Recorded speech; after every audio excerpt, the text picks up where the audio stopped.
बड़े अफसर ने छोटे को डांटा, आप निकम्मे हैं, एकदम गधे हैं। छोटा बोला ठीक कहते हैं सर, आप मुझसे बड़े हैं। बीवी एक तो जीने नहीं देती, बीवी एक तो जीने नहीं देती, ऊपर से करवा चौथ रखती है, मरने भी नहीं देती। कॉमेडी के वीडियोस देखने के लिए हमारे चैनल को लाइक और सब्सक्राइब करें।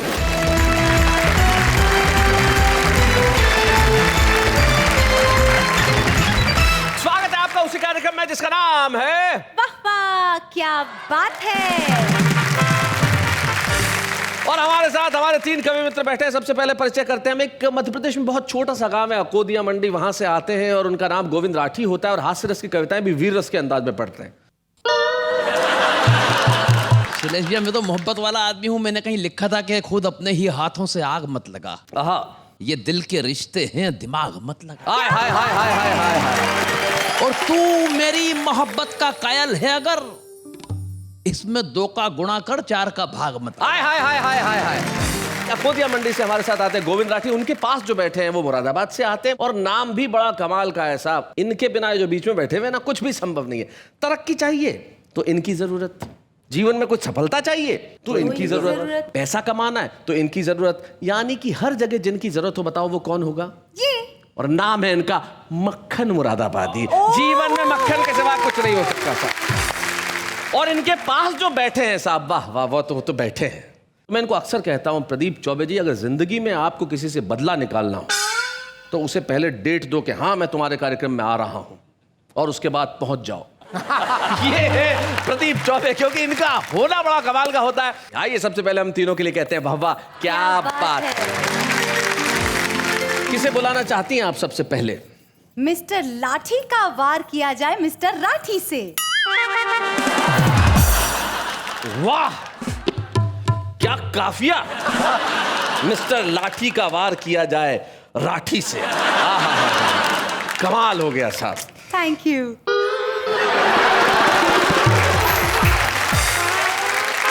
इनका साहित्य उमड़ घुमड़ के बाहर आए, उससे पहले भाई गोविंद राठी आओ। मुझे नहीं, जनता को भी बचाओ। जरा जोरदार तालियां गोविंद राठी।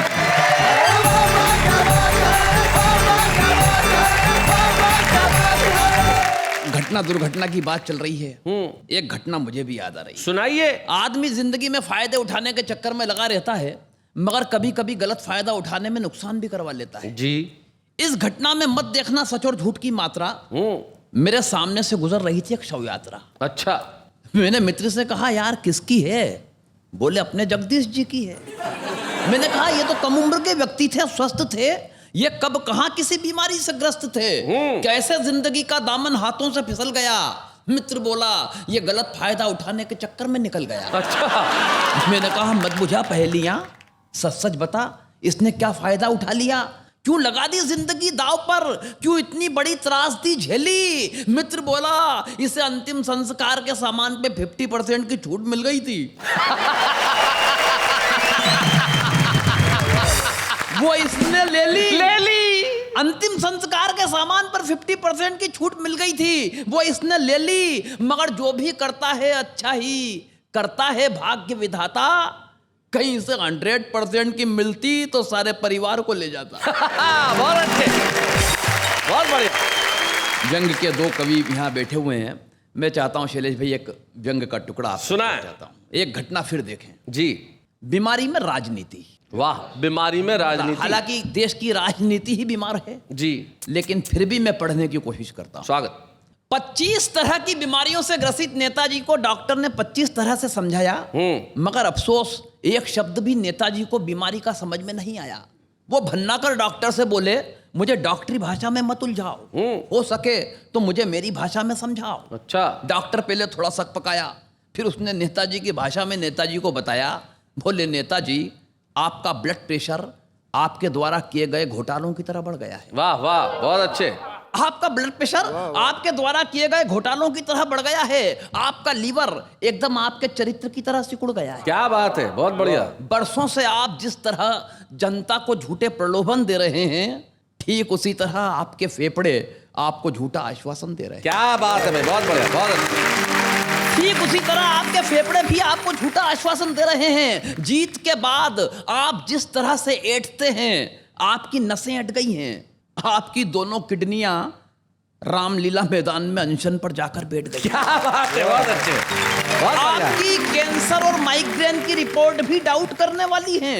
मुझे अफसोस है, आपकी आंखों की रोशनियां विपक्ष की तरह वॉकआउट करने वाली है। अच्छा, जो पंक्तियां देखिए शैलेश भैया, आपकी नमक हरामी की आदत से शरीर में नमक की तो भरपाई हो गई है, वाह वाह वाह, बहुत मगर अच्छे। चुनावी सभाओं में मीठा मीठा बोलने से आपकी शुगर हाई हो गई है। क्या बात है, बहुत बढ़िया गोविंद, बहुत अच्छा।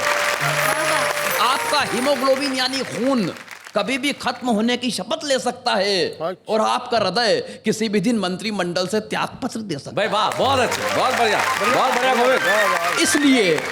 इसलिए कुछ अच्छा कीजिए, कुछ अच्छा सोचिए, जाकर किसी मजबूर, बेबस और लाचार के आंसू पोंछिए। वाह। अंतिम वक्त किसी गरीब के घर नन्हा सा चिराग जलाइए। शहर नहीं, चूल्हे जल सकें, कोई ऐसी आग जलाइए। वाह वाह वाह, बहुत बढ़िया, बहुत अच्छा। कर जाइए कुछ ऐसा, भारत माता का तार तार हो चुका दामन सिल सके। मरणोपरांत शहीद के परिवार को आश्वासन नहीं, 2 वक्त की रोटियां मिल सके। हाय हाय हाय, क्या बात है, बहुत अच्छा। कर जाइए कुछ ऐसा, जुर्म और भ्रष्टाचार की सारी सलाखें टूट जाएं। जो आंखें उठे किसी भी सरबजीत की तरफ, वो आंखें फूट जाए। वाह वाह वाह, बहुत कर दीजिए कुछ ऐसा, मुफलिस अपनी बेटी के हाथ में मेहंदी रचा सके। जाते जाते बना जाइए वो कानून जो सड़कों पर लुटती हुई दामनी को बचा सके। क्या बात है भाई, वाह, बहुत बढ़िया।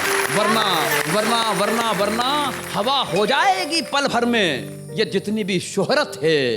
क्योंकि सच तो यह है नेताजी, आपको दवाओं की नहीं, दुआओं की जरूरत है। क्या बात है भाई, बहुत बढ़िया गोविंद, बहुत अच्छा।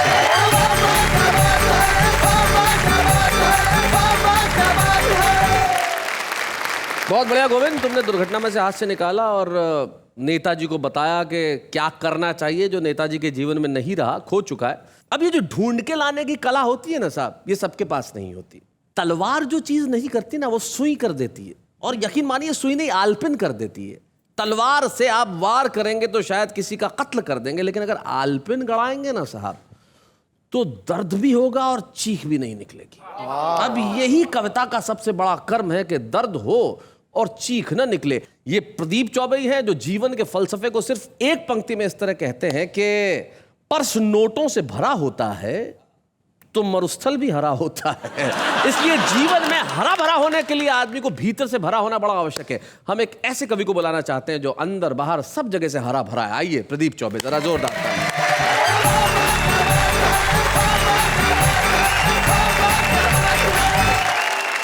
इस बार कुछ आलपिने, जैसा कि शैलेश ने बताया जी, आलपिने ये छोटी छोटी कविताएं हैं, उनके मजे लीजिए। सुना है? आदमी और जानवर में बेसिक क्या फर्क है? जी, शेर शेरनी से नहीं डरता, शेर शेरनी से नहीं डरता क्योंकि प्यार करता है, शादी नहीं करता। आदमी औरत से डरता है क्योंकि प्यार नहीं, सिर्फ शादी करता है। भाई क्या बात है। एक सरकारी सीन देखिए आलपिन में, बड़े अफसर ने छोटे को डांटा, आप निकम्मे हैं, एकदम गधे हैं। छोटा बोला, ठीक कहते हैं सर, आप मुझसे बड़े हैं। बीवी एक तो जीने नहीं देती, बीवी एक तो जीने नहीं देती, ऊपर से करवा चौथ रखती है, मरने भी नहीं देती। बहुत बढ़िया। कहते हैं कि हर सफल आदमी के पीछे एक स्त्री का हाथ होता है, पुरानी का। थोड़ा आगे बढ़ाया मैंने, हर सफल आदमी के पीछे एक स्त्री का हाथ होता है और असफल के पीछे दूसरी का। मैंने अपने मित्र शहाबुद्दीन से पूछा, हाँ, यार बकरा ईद कब है?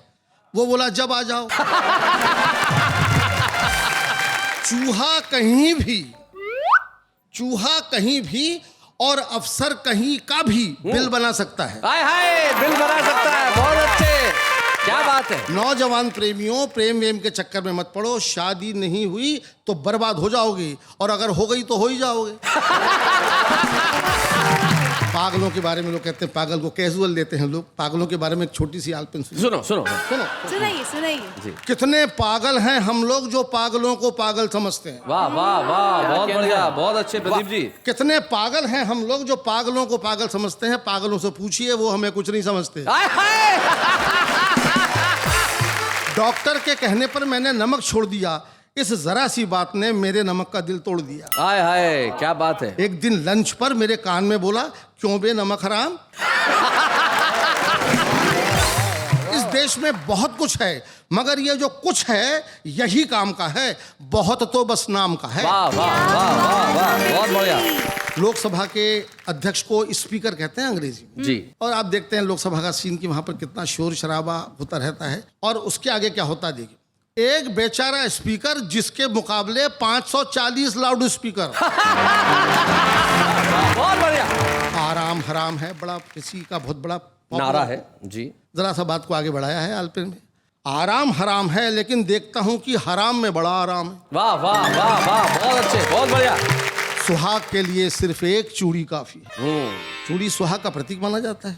छोटी सी बात भी है, इस आलपिन ने क्यों जन्म लिया, इस कविता ने क्यों जन्म लिया। मेरे घर में कमला बाई नाम की एक बाई काम करती थी, तो वो कांच की बहुत सारी चूड़ियां पहनती थी, यहाँ से यहाँ तक दोनों हाथों में। दिन भर वो चूड़ियां खन खन आती रहती थी और मेरे दिमाग में झनझन आती रहती थी। एक दिन मैंने अपनी बीवी से कहा कि कमला से कहना कि चूड़ियां कम करके आया करे, 2 चूड़ी से भी काम चल सकता है। तो मेरी पत्नी मुझ पर ही गुर्राई, बोले क्या कहते हो, उसका सुहाग उतरवाओगे। तब ये आलपिन हुई, सुहाग के लिए सिर्फ एक चूड़ी काफी है, फिर इतनी सारी चूड़ियां, आखिर औरतें कितना सुहाग चाहती हैं। कुछ शेर भी ऐसे बन जाते हैं जी, शेर जरूर सुनाएंगे साहब। जिनमें आलपिन वाली बात होती है। सुनाए। बुढ़ापे ने कुछ ऐसे पांव फैलाए हैं शैलेश, हाँ, बुढ़ापे ने कुछ ऐसे पांव फैलाए हैं चौबे, न मैं बिस्तर से उठता हूं न बिस्तर मुझसे उठता है। आय हाय, क्या बात है, वाह, बहुत अच्छे। हंसी मजाक की व्यंग की गजल है जी। बड़ी समाज में परंपरा एक दूसरे को ढोने की, खासकर हमारे देश में। तो बात कहने की कोशिश की है, शेर मुलाजा फरमाइए इरशाद। कि आपको ढोना है जिनको आप ढोएंगे जरूर, आपको ढोना है जिनको आप ढोएंगे जरूर, और अपनी रूह की पहचान खोएंगे जरूर। क्या बात है, वाह वाह। आप हेलीकॉप्टर से बाढ़ का आनंद लें, नेताजी से कह रहा आप हेलीकॉप्टर से, आप हेलीकॉप्टर से बाढ़ का आनंद लें, वरना जिस कश्ती में बैठेंगे डुबोएंगे जरूर। क्या बात है, वाह वाह वाह, बहुत अच्छे।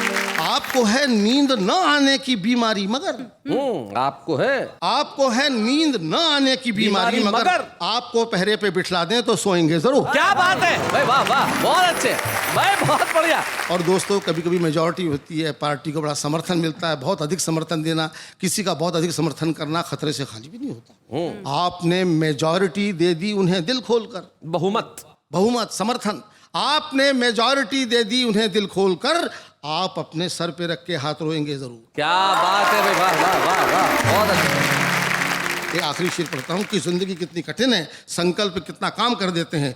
कल इसी चट्टान से निकलेंगे फूलों के हुजूम। क्या मिसरा है, वाह। हुजूम माने फूल ही फूल निकलेंगे, बगीचे बगीचे। कल इसी चट्टान से निकलेंगे फूलों के हुजूम, हम यहाँ अपना पसीना आज बोएंगे जरूर। क्या बात है, वाह वाह वाह वाह।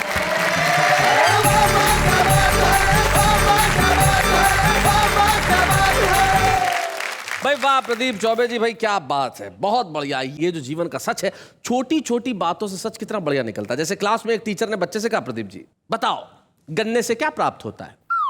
बच्चा बोला, सर पता नहीं। अरे बोले, शक्कर कहाँ से मिलती है। बोले, पड़ोसी के घर से। तो ये जो छोटी छोटी चीजें मांगने का आनंद होता है, पड़ोसी के घर से कभी शक्कर मांग ली, कभी चाय की पत्ती मांग ली, कभी दाल मांग लिया, कभी चावल मांग लिया, कभी नमक मांग लिया, और कुछ न मिला तो मक्खन मांग लिया। आइए मक्खन मुरादाबादी जी, जरा जोरदार ताली।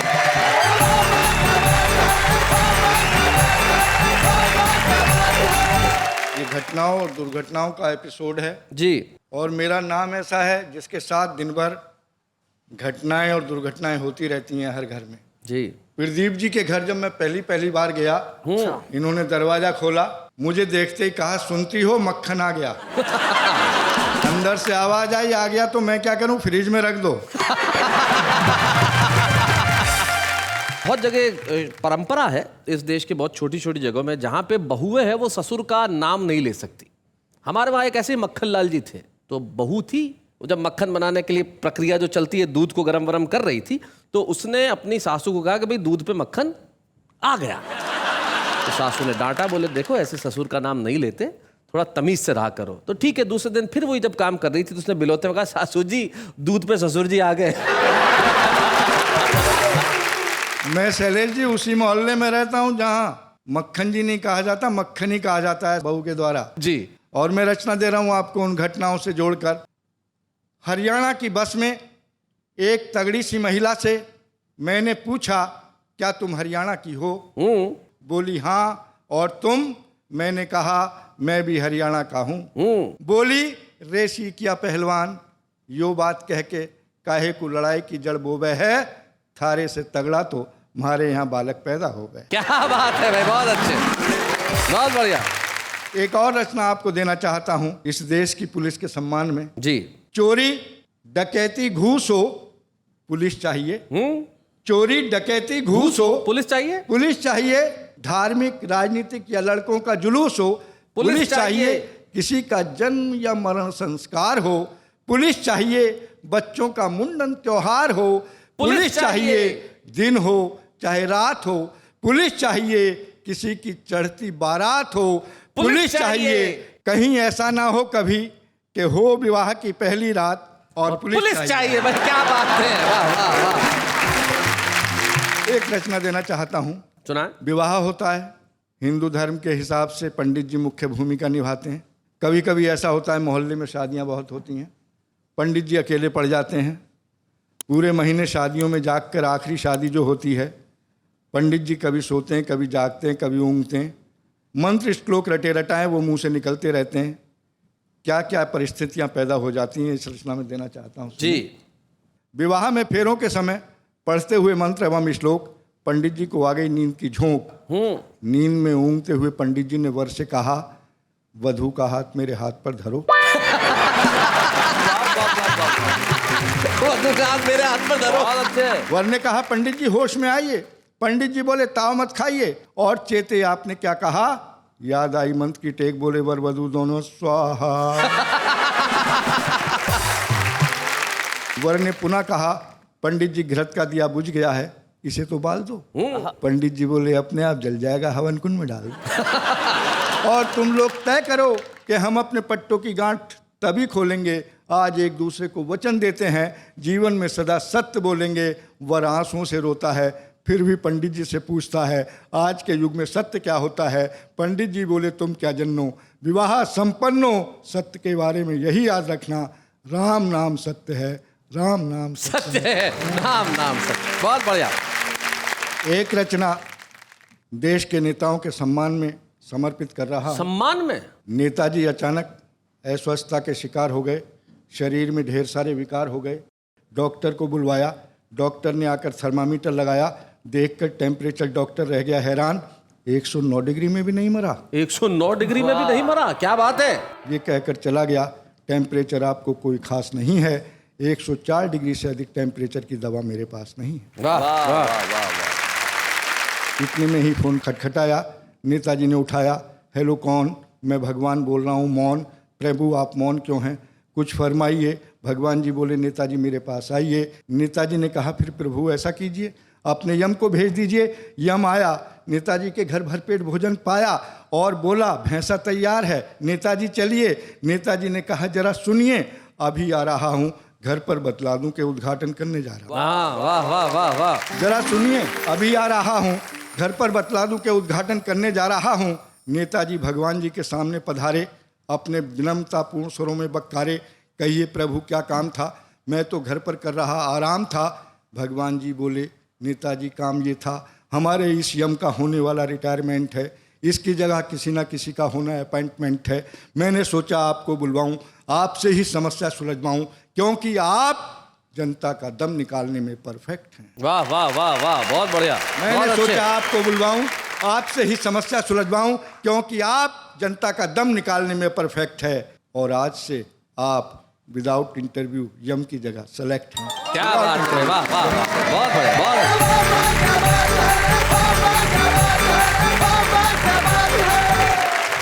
वैसे शैलेश जी, मेरे मन में एक प्रश्न उठा उठा? वाह, बिठाइए। नहीं नहीं, पूछ लो। तो पूछिए। हाँ, आप सबके जीवन में घटना घटी तो दुर्घटना भी घटी होगी, तो ऐसी कोई एक दुर्घटना जो आप भूल न पाए हो, हमें बताइए। एक बार ट्रेन में सफर कर रहा था एसी में, एसी बंद हो गया, मैं पिघलने लगा। हाँ? पिघलने लगा तो टपकने लगा, मक्खन है, पिघलेगा। टपकने लगा तो बहने लगा, बहते बहते सामने की बर्थ तक चला गया। एसी चल पड़ा, मैं वहीं जम गया। क्या बात है। बहुत अच्छे जी। एक चुनाव हारे उम्मीदवार ने हमसे पूछा, बताइए चौबे जी, वोटों और जूतों में क्या फर्क है? जी। हमने कहा, प्यारे लाल, वोट पड़ते हैं तो गिने जाते हैं। तो कुछ दुर्घटनाएं होती है जो लगातार घटती रहती है, लेकिन कुछ ऐसा होना चाहिए जीवन में जो लगातार चलता रहे, जैसे कि लिखना। कुछ लोग ऐसे होते हैं जो बरसों बरस लिखते रहते हैं, और कुछ लोग ऐसे होते हैं जो शुरुआत करते हैं, और हमें उन लोगों से मिलकर बड़ी खुशी होती है जो लिखने का प्रयास कर रहे हैं और इतना खूब लिख रहे हैं साहब कि उनसे लगता है कि भविष्य के आसमान पे कविताओं का सतरंगा रेनबो यानी कि इंद्रधनुष छाने वाला है। हमारे साथ है दिल्ली के विनोद पाल।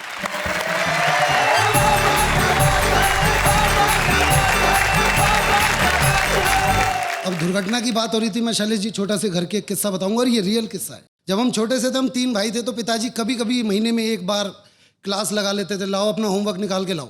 तो तीनों भाई खड़े हो जाते थे। पापा जी उस वक्त पे किसी किसी दिन में पहाड़े टेबल बीच में से, और जो डॉटिंग टेबल होती है वो सबसे ज्यादा खतरनाक होती है साहब, जो बीच में कहीं से भी पूछ ली जाए। जी। पिताजी ने बड़े भाई से पूछा, नोचोक 27। बीच वाले भाई मंझले भैया बोले, पापा जी 28 होते हैं ना। अब मेरे छोटे होने का फायदा ये था, मैं पीछे जोड़ चुका था। मैं बताऊं? कह रहे अच्छा तू बताएगा, बता 12 चौक कितने होते हैं। ये दुर्घटनाएं होती हैं साहब जी। एक दिन हमने पिताजी से पूछा, मेरी शादी क्यों नहीं हो पा रही है? सारे यार दोस्त ब्याह गए, मेरी बारी नहीं आ रही है। पिताजी बोले, ये तो मंदिर में चढ़ाए तेरे नारियलों का प्रताप है बेटा, जो देवी मैया तुझे इस मुसीबत से बचाए। बहुत अच्छे, बहुत बढ़िया। मैंने पूछा, पिताजी आप इसे मुसीबत क्यों मानते हैं? तो पिताजी ने अपना पास्ट बताया मुझे, और वो पास्ट इस प्रकार से। जी। जब से शादी हुई तब से रोता रहा। पिताजी बोल रहे हैं तुम्हारे? पिताजी बोले जी। याद कर बीते दिन खुश में होता रहा, जब से आशिक से मैं बन गया था पति। जब से आशिक से मैं बन गया था पति। साड़ियाँ तेरी माँ की मैं धोता रहा। बहुत अच्छे। और अब आपको एक शेर से जोड़ता हूँ साहब, जो सिर्फ कुंवारों के लिए, और मैं चाहूंगा यहाँ पे कुंवारे उन्माद में रहें जी। कि जमी पे रह के क्यों आसमान ढूंढते हो? सुनो। हाँ। कुंवारी। जमी पे रह के क्यों आसमान ढूंढते हो, पतझड़ में घर बसा के क्यों बागवान ढूंढते हो, और शादी ही हर समस्या की जड़ है प्यारे। अरे कुंवारो क्यों अपनी मौत का सामान ढूंढते? तो मैं अपने जीवन में घटी एक छोटी सी दुर्घटना से आपको जोड़ रहा हूँ साहब जी। हम पिताजी के साथ अपने लिए बहू देखने गए थे। फोटो में तो जच गई थी, अब की बार बहू देखने गए। अच्छा, ये बढ़िया बात है। लड़की वालों के घर पहुंचे तो देखा जब नजारा था, सास सज धज के खड़ी थी मेरी, ससुरा झाड़ू लगा रहा। अच्छा, घर में सास की चलती थी, एक दृश्य समझा रहा था। सास के तन पे बनारसी साड़ी और लुंगी में ससुर हमारा था, और मेरा होने वाला साला तो गजब ढा रहा था, जोरू का गुलाम बीवी की साड़ियां धो धो के सुखा रहा था। अच्छा। ससुर ने अंदर बुलाया, सोफे पे बिठाया। जैसे ही हम सोफे पे बैठे, मुंह से निकला उई। उठ के देखा तो सोफे पे गड़ी हुई थी सुई। ससुर बोला, बेटे मैंने तेरी सास की साड़ी में फॉल लगाया था, और जल्दबाजी में इस सुई को उल्टा मैंने ही गड़ाया था। क्या बात है। खैर, उसे चाय नहीं मैं कह सकता, हमारे लिए जो आई थी लगता था जैसे चाय नहीं आयुर्वेदिक दवाई थी। और चाय के साथ जो बिस्कुट आए थे, लगता है गलती से परोस दिए, कुत्तों के लिए मंगवाए। एक तरफ तो मेरा ससुर अपनी बकवास बातों से मेरा सिर धुन रहा था, बगल में खड़ा लड़की का जीजा स्वेटर बुन रहा था। इतने में ससुर ने बेटी आ जाओ कहकर आवाज जो लगाई, 2.5 हाथ का घूंघट करके वो लड़की फिर आई। मैंने बोला जी मैं लड़की से अकेले में बात करना चाहता हूँ। हाय हाय, शर्माते हुए, लजाते हुए। ससुर बोला आइए समधी जी मैं आपको अपनी रसोई दिखाता हूँ। रसोई दिखाता हूँ। उनके जाते ही मैंने पूछा हेलो क्या नाम है तुम्हारा? बोली जी पूरा नाम लूसी है हमारा। मैंने कहा जी आपको नहीं लगता कि आपका नाम कुत्ते कुतियाओं से मिलता जुलता है? वो बोली मेरा तो सिर्फ नाम है, आपका तो हुलिया भी मिलता है। हमने अपने आप को संभाला, अगला सवाल उसकी ओर डाला। मैंने कहा कहाँ तक पढ़ी हो ये तो बता दीजिए। वो बोली जितने आप पढ़ चुके उसमें से 12 क्लास घटा दीजिए। मैं बोला क्या मतलब? आप हैं चौथी फेल, फिर भला कैसे होगा आपका मेरा मेल? फिर उसने पूछा आपको किस नाम से जानते हैं?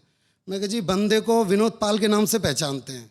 कह रही बेटा जिस तरह से तू तुक से तुक भिड़ा रहा है मुझको तो कोई छोटा मोटा कवि नजर आ रहा है। मेरे हाँ कहने पर कहने लगी अच्छा वाह वाह क्या बात है, पे कभी कविता सुनाई है? सच सच बता तेरी कविताओं से कितनी कमाई है?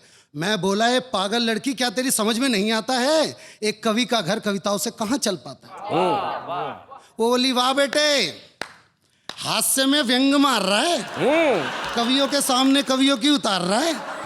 फिर तो उसकी इच्छाओं की शुरू हुई बरसात और कुछ ही देर में पता चल गई हमको अपनी औकात। बोली नेता का रिश्तेदार नहीं तू, करता भ्रष्टाचार नहीं तू, पास तेरे एक कार नहीं, ढंग का एक कारोबार नहीं है, कंप्यूटर पे अकाउंट नहीं है, जेबों में अमाउंट नहीं है, कंपनी का मोबाइल नहीं है, कपड़ों में स्टाइल नहीं है, पास तेरे लैपटॉप नहीं है, तेरे संग स्कोप नहीं है। क्या बात है, वाह वाह, बहुत बढ़िया। सर से लेके पांव तक मुझको लकवा मार गया, एक लड़का होकर के मैं मॉडर्न लड़की से हार गया। क्या बात है भाई, वाह वाह। मैंने ताउम्र ना शादी करने का सोच लिया था क्योंकि मैंने शादी का सही अर्थ गुलामी खोज लिया था, क्योंकि मैंने शादी का सही अर्थ गुलामी। क्या बात है भाई, वाह वाह वाह वाह, बहुत बढ़िया विनोद, बहुत अच्छे। आपको इस घटना ने दुर्घटना से बचा लिया, बहुत अच्छा किया, बहुत बढ़िया किया। लेकिन मैं एक बहुत गंभीर बात कहना चाहता हूँ, ये बिल्कुल सच्ची घटना है, मेरे मित्र के साथ हुआ। मेरा मित्र गया लड़की को देखने, लड़की को देखते बोला क्या इंडियन इकोनॉमी के बारे में तुम्हारा क्या ख्याल है? मुझे तो कुछ भी इसके बारे में जानकारी। अच्छा अच्छा अच्छा, व्हाट डू यू थिंक कि ये डिसइन्वेस्टमेंट होना चाहिए या नहीं, ये जो सरकार इन दिनों कंपनियों के लिए कर रही है? लड़की ने कहा बोले अच्छा अच्छा ये बताओ कि ये जो रुपया गिर रहा है डॉलर के मुकाबले तुम क्या सोचती हो? बोले कुछ भी नहीं सोचती। बोले अच्छा ठीक है, मुझे लगता है तुम्हारा जो लेवल है थोड़ा सा मेरे मुकाबले का नहीं, मैं चलता हूँ। जाने लगा तो लड़की ने पीछे चावा दिया, भैया एक मिनट, भैया 3 आदमियों के चावल बनाने हो तो कितने कटोरी लगेंगे? क्या बोले मुझे नहीं पता। अच्छा, घर के अंदर 10,000 रुपये खर्चा हो, 2,000 बिजली का बिल आता हो, 1,500 रुपये नौकर के लगते हो, 8,000 का किराना हो, तो बताइए बचाऊंगी कैसे? बोले मुझे नहीं पता। बोले बहुत अच्छे, अच्छा ये बता दो घर में 10 आदमियों को खाना करना हो, टमाटर कितने मंगवाऊं? बोले मुझे क्या पता। बोले यही है बेटा, जो जीवन में पता होना चाहिए वो तुम्हें पता नहीं है, और जो पता नहीं होना चाहिए उसे पता करते हो तुम खुशियों का पता ढूंढ रहे हो। जीवन में यही सबसे बड़ी गड़बड़ है। खुशियों का पता ढूंढने के लिए आपके पास चीजें बिल्कुल ठीक ठाक होनी चाहिए। लेकिन विनोद पाल, आपने खुशियों का पता ढूंढ लिया है, क्योंकि आप वाह क्या बात है में आ गए और आपने कविता सुनाई और बहुत बढ़िया ढंग से सुनाई, इसलिए खुशियां अपने आप आपका पता ढूंढ लेंगी। इसलिए हम आपको एक छुपे रुस्तम का स्मृति चिन्ह देना चाहते हैं, विनोद पाल। अच्छे हैं या बूढ़े हैं, नर है या नारी है, हंसी देने वालों के सब ही आभारी है, कविता सुनाने वाले अब सबके साथ है। शैलेश जी, मैं ये सोच रही हूँ कि आम आदमी के जीवन में घटना और दुर्घटना क्या होती है? पैदा होता है वो घटना है, उसके बाद तो सारा जीवन ही दुर्घटना है। लेकिन आम आदमी के साथ एक चीज और होती है, वो कविता लिखने की कोशिश करता है, वो एक घटना है, और नहीं लिखी जाती वो एक दुर्घटना है, लेकिन सुनाता है ये एक बहुत अच्छी घटना है। सुनते हैं। लाल दीवार पर चूने से लिखा हुआ था, लाल दीवार पर चूने से लिखा हुआ था कि यहाँ लिखना मना है। आपकी शक्ल का अंदाज कुछ ऐसा है, क्या बताऊँ ये वाक्य कैसा है? कौन कहता है कि आप उल्लू जैसे दिखते हो? सच तो ये है कि उल्लू आपके जैसा है। चांद मांगे मैं चांद दे दूँ, तू रात मांगे मैं रात दे दूँ, तू दिल मांगे मैं दिल दे दूँ। बस कर यार, बैडमिंटन स्टोर समझ रखा है। तुम हमेशा मुस्कुराते रहो, खुश रहो, गुनगुनाते रहो, खिलखिलाते रहो, मेरा क्या, लोग तुम्हें ही पागल समझेंगे। कॉलेज की 4 दीवारों में अजीब सा खेल होता है, कॉलेज की 4 दीवारों में अजीब सा खेल होता है, खेल खेल में 2 दिलों का मेल होता है, इसीलिए हर बार पप्पू फेल होता है।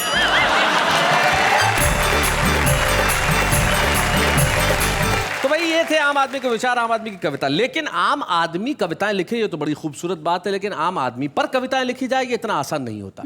कुछ लोग ऐसे हुए जिन्होंने आम आदमी में बहुत कुछ लिखा और जब तक रहे बड़े खास रहे। मुझे आज के इस एपिसोड में एक ऐसे कवि मित्र की याद आती है जो न केवल बहुत अच्छा कवि था, एक बहुत अच्छा मित्र था, और एक ऐसा कवि जो मंच पे जब कविताएं पढ़ता था तो ऐसा होता ही नहीं था कि तालियों का शोर न उठे। और एक बड़ी महत्वपूर्ण बात यह है कि वो आज हमारे बीच में नहीं है, लेकिन जैसा कि हम जानते हैं कि कवि सशरीर हमारे बीच में न हो लेकिन उसकी कविताएं सदैव हमारे बीच में होती है।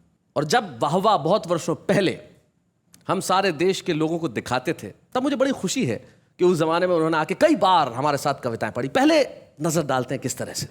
वजन बढ़ जाने से बुरा हाल है, शरीर में न सुर है न ताल है, चेहरा तो ठीक ठाक है मगर चाल बेकार हो गई है, और ये कमर कमरे से हॉल हो गई।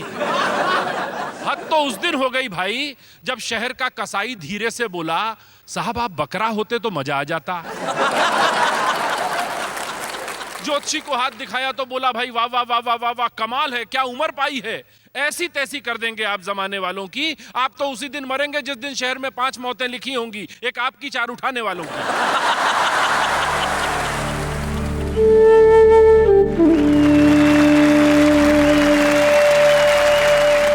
मित्रों, इनका नाम नीरज पुरी है और आज ये शायद एक अजब संयोग है कि जिस तारीख को हम ये एपिसोड शूट कर रहे हैं वो नीरज की पुण्यतिथि। तो आज इस अवसर पे हम चाहते हैं कि नीरज की कविता का पाठ वो करे जिसे कविता नीरज विरासत में देके गए। नीरज की पुत्री आस्था नीरजपुरी।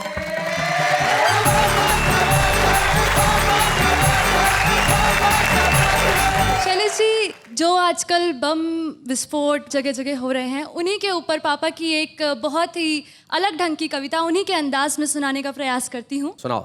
कि विस्फोटों के बाद एक बम बच गया जिंदा, तो उसके पास पहुंच गया न्यूज चैनल का ये बंदा। सबसे पहले अपने चैनल पर खबर दिखाने के लालच में हमने जैसे ही टिफिन का ढक्कन हटाया तो बम मुस्कुराया। क्या कहना है? टिक टिक की एक आवाज आई तो हमने कहा, क्या जिंदा हो भाई?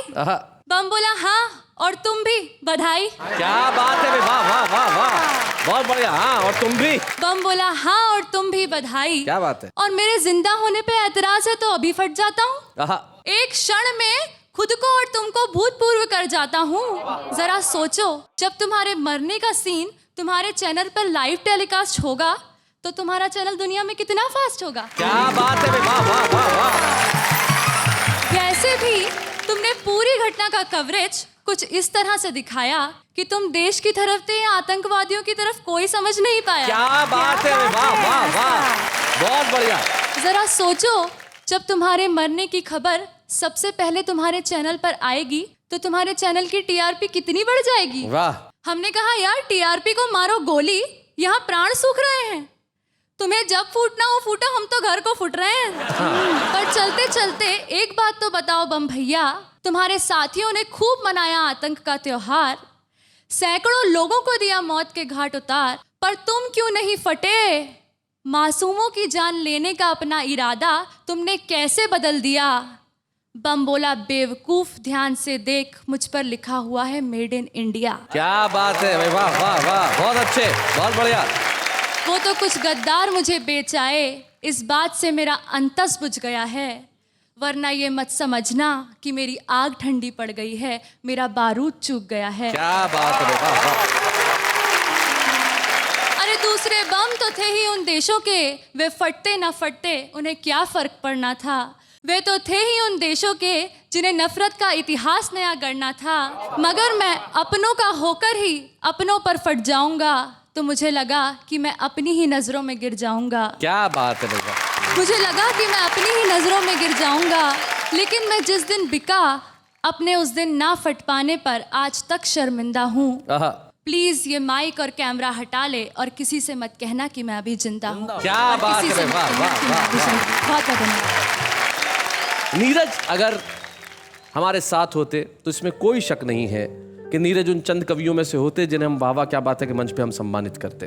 लेकिन नीरज तुम नहीं हो, तुम्हारी कविताएं हैं। आज हम सम्मानित करेंगे नीरज की दोनों पुत्रियों को। आस्था भी यहाँ है, उनकी ज्येष्ठ पुत्री आकांक्षा भी यहाँ है। मैं चाहता हूँ आकांक्षा इसमें गाए हम जोरदार तालियां। हंसी देने वालों के सब ही आभारी है, कविता सुनाने वाले अब सबके साथ है। क्या बात है, क्या बात है, क्या बात है। आकांक्षा और आस्था, एक पुत्री होने के नाते मैं जानता हूँ कि अथाह स्मृतियां होंगी, लेकिन कोई एक बात जो तुम नहीं भूलती कभी? पापा कहते थे हमेशा कि हर क्षण से ज़िंदगी चुराओ, हंसो और सबको हंसाओ। पापा का न रहना इंसान के लिए बहुत ज़्यादा मायने रखता है, खासकर बेटियों के लिए, ये आप सब जानते होंगे। लेकिन उनकी इस बात ने हम लोगों को उस दिन से ये नहीं कह सकते कि रोने के लिए मना कर दिया या कुछ, लेकिन जब भी हम लोग अकेले में रहते हैं तभी रोते हैं। अदरवाइज उनकी यही जो बात है हमें बहुत स्ट्रेंथ देती है कि हर क्षण से ज़िंदगी चुराओ, हंसो और सबको हंसाओ। क्या बात है, मैं जानता हूँ नीरज सदैव हंसते हंसाते रहते थे। तुम क्या कहना चाहोगी आस्था? जब मैं बहुत छोटी थी तो मैं उनसे कहती थी पापा मुझे भी कविता लिखना सिखाओ, तो उनका हमेशा यही जवाब रहता था कि बेटा कविता लिखना सिखाया नहीं जाता। तो वो बात मुझे उनके जाने के बाद रियलाइज़ हुई कि सच में कविता लिखना सिखाया नहीं जाता। ये उन्हीं का आशीर्वाद है जो आज उनके जाने के बाद उन्होंने अपनी कलम मुझे सौंपी है और खुद ब खुद उनकी काव्य यात्रा को और उनकी कलम को मैं आगे बढ़ा रही हूँ। क्या बात है, सचमुच नीरज ने बिल्कुल ठीक कहा। कविता लिखना सिखाया नहीं जाता, जब यहाँ कुछ होता है तो कविता पैदा होती है। यहाँ के खालीपन को भरिए, भरिए मोहब्बत से, भरिए प्रेम से, फिर देखिए कविताएं कैसे उपजती है। और जब उपजेंगी कविताएं हैं तब सारी दुनिया करेगी सिर्फ एक काम, आपके लिए मिलके कहेगी वाह वाह क्या बात है।